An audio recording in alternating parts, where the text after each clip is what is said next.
Assalamualaikum warahmatullahi wabarakatuh. Perkenalkan, nama saya Seli Ardita, NIM 1912211003. Perkenalkan, nama saya Dewa Purnama, NIM 1912210008. Perkenalkan, nama saya DP Brianti, NIM 1912211037. Perkenalkan, nama saya Belanda,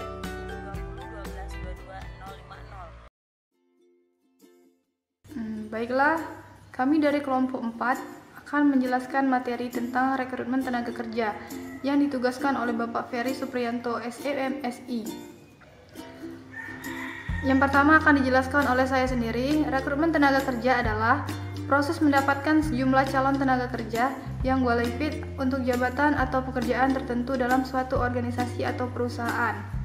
Tujuan rekrutmen secara umum adalah mendapatkan calon karyawan yang memungkinkan pihak manajemen untuk memilih atau menyeleksi calon sesuai dengan kualifikasi yang dibutuhkan oleh organisasi atau perusahaan. Rekrutmen dilaksanakan dengan alasan antara lain: 1. Berdirinya organisasi baru. 2. Adanya perluasan kegiatan organisasi. 3. Terciptanya pekerjaan-pekerjaan dan kegiatan-kegiatan baru. 4. Adanya pekerja yang pindah ke organisasi lain. 5. Adanya pekerja yang berhenti, baik dengan hormat maupun tidak dengan hormat, secara tindakan punitif. 6. Adanya pekerja yang berhenti karena memasuki usia pensiun. 7. Adanya pekerja yang meninggal dunia. Prinsip-prinsip rekrutmen. Yang pertama ada mutu karyawan yang akan direkrut harus sesuai dengan kebutuhan yang diperlukan untuk mendapatkan mutu yang sesuai. 2. Jumlah karyawan yang diperlukan harus sesuai dengan pekerjaan yang tersedia. 3. Biaya yang diperlukan diminimalkan. 4. Perencanaan dan keputusan-keputusan strategis tentang perekrutan. Dan 5. Pertimbangan-pertimbangan hukum. Adapun juga tujuan-tujuan rekrutmen menurut Sulistiani dan Rosida pada tahun 2009. 1. Penarikan tenaga kerja sebagai alat keadilan sosial. 2. Penarikan tenaga kerja sebagai teknik untuk memaksimalkan efisiensi. Dan 3. Penarikan tenaga kerja sebagai strategis responsivitas politik. Baiklah, selanjutnya akan dijelaskan oleh teman saya. Di sini saya akan menjelaskan tentang kendala dalam proses rekrutmen. 1. Faktor-faktor organisasional kebijakan yang menjadi kendala rekrutmen. A. Kebijakan promosi dari dalam. B. Kebijakan tentang imbalan. C. Kebijakan tentang status kepegawaian. Dan D. Rencana sumber daya manusia. Sedangkan dilihat kebiasaan para pencari tenaga kerja yang dilihat dari sisi positifnya. 1. Proses penarikan tenaga kerja yang dapat berlangsung dengan relatif cepat karena berkat pengetahuan dan pelamarnya. 2. Telah menguasai rencana SDM dalam perusahaan. 3. Mengetahui referensi para manajer yang akan menjadi atasan dari tenaga kerja baru. 4. Telah memiliki informasi tentang analisis pekerjaan dalam perusahaan. 5. Telah mengenali dengan baik sumber-sumber pencarian tenaga pekerjaan. Sedangkan dilihat dari sisi negatifnya, 1. Kecenderungan berbuat kesalahan yang sama, terutama jika kesalahan yang pernah dibuat tidak memiliki dampak negatif yang kuat bagi perusahaan. 2. Sikap pandang mudah terhadap tugas sehingga usaha penarikan tenaga kerja dihentikan jika telah ada lamaran yang masuk dan tidak lagi berusaha mencari alternatif lamaran sehingga benar-benar individu terbaiklah yang diterima. Faktor eksternal. A. Tingkat pengangguran. B. Kependudukan organisasi pencari tenaga kerja. C. Langka tidaknya keahlian tertentu, keterampilan tertentu. D. Proyeksi angkatan kerja pada umumnya. E. Peraturan perundang-undangan di bidang ketenaga kerjaan. F. Praktek penarikan tenaga kerja oleh organisasi-organisasi lainnya. G. Tuntutan tugas yang kelak akan dikerjakan oleh para tenaga kerja baru. Baiklah, di sini saya akan menjelaskan tentang tantangan proses rekrutmen. 1. Perencanaan SDM dan strategis, yaitu berupa arahan perusahaan dan saran tipe tugas dan pekerjaan yang perlu ditangani. Kedua, kesempatan kerja yang sama, menolak adanya diskriminasi dalam sebuah pekerjaan. Ketiga, kebiasaan rekruter yang mengarahkan pada keputusan membatasi konsumsi waktu. Keempat, persyaratan pekerja adalah keterampilan meliputi 1.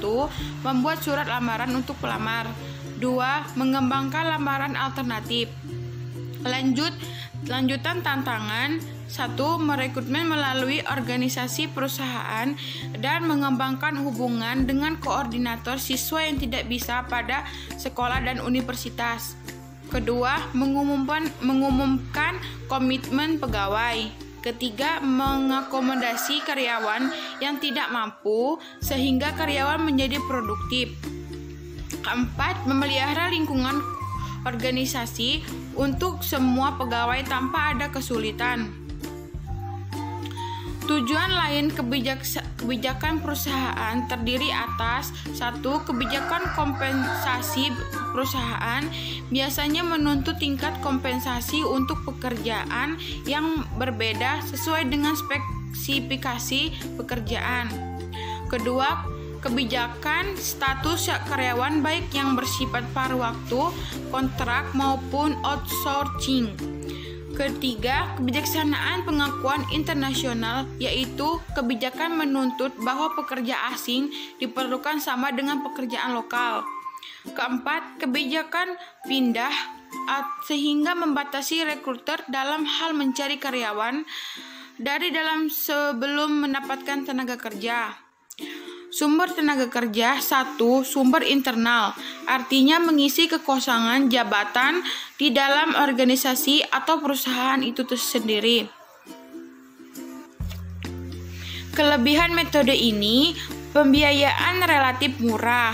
Organisasi atau perusahaan akan mengetahui secara tepat pekerja yang berkemampuan tinggi dan qualified untuk mengisi jabatan yang kosong. Para pekerja memiliki motivasi kerja yang tinggi. Mencegah tenaga kerja yang baik keluar dari organisasi atau perusahaan karena pengembangan karir yang tidak jelas. Pekerjaan dapat memahami kebijakan, prosedur, ketentuan, dan kebiasaan organisasi atau perusahaan. Kelemahan rekrutmen internal 1. Mendapat mengurangi motivasi kerja dan tidak memberikan perspektif baru bagi pekerja yang kurang kompetitif. Pekerja yang dipromosikan untuk jabatan yang lebih tinggi cenderung tidak dapat menjalankan wewenang karena sudah akrab dengan bawahan. Pembatasan terhadap bakat-bakat.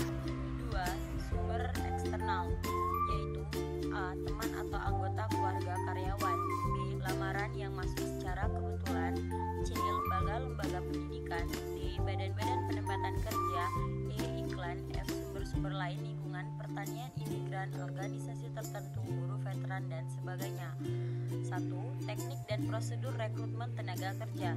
A. Centralized recruitment technique, yaitu teknik ini lebih efisien karena penarikan tenaga kerja dapat menarik sejumlah besar pegawai untuk memenuhi kebutuhan beberapa departemen dan berarti telah menghemat biaya. Teknik ini dilakukan biasanya pada posisi strategi yang mengeluarkan kantor pusat untuk benar-benar menyelesaikan karyawannya untuk ditempatkan di kantor wilayah atau cabang. 2. Decentralized recruitment technique, yaitu teknik ini biasanya digunakan oleh instansi yang relatif lebih kecil untuk kebutuhan penarikan tenaga kerja yang bersifat terbatas. Kelemahan yang muncul adalah hubungan dengan kantor pusat akan terputus sehingga kantor pusat kehilangan kendali dalam proses penarikan tenaga kerja dan untuk posisi-posisi yang umum akan diserahkan di kantor wilayah untuk rekrutmen. 3. Nama request, yakni teknik kombinasi antara politik dan sipil yang dalam proses penarikan kerja akan melibatkan nilai-nilai political responsif dan manajemen efisiensi. Kelemahannya yaitu dapat mengarah pada sistem kroni dalam pengangkatan dan biasanya bertentangan dengan tujuan social equality atau efisiensi dan dapat membatasi hak-hak pegawai secara tidak adil, mengeluarkan nama-nama dari pelamar yang telah ada lebih dulu. 4. Proses rekrutmen tenaga kerja, yaitu mengidentifikasi jabatan yang lowong. Selanjutnya mencari informasi jabatan melalui analisis jabatan, menentukan calon yang tepat, memilih metode rekrutmen yang paling tepat, memanggil calon yang dianggap memenuhi persyaratan jabatan, menyaring dan menyeleksi kandidat, membuat penawaran kerja dan memulai kerja.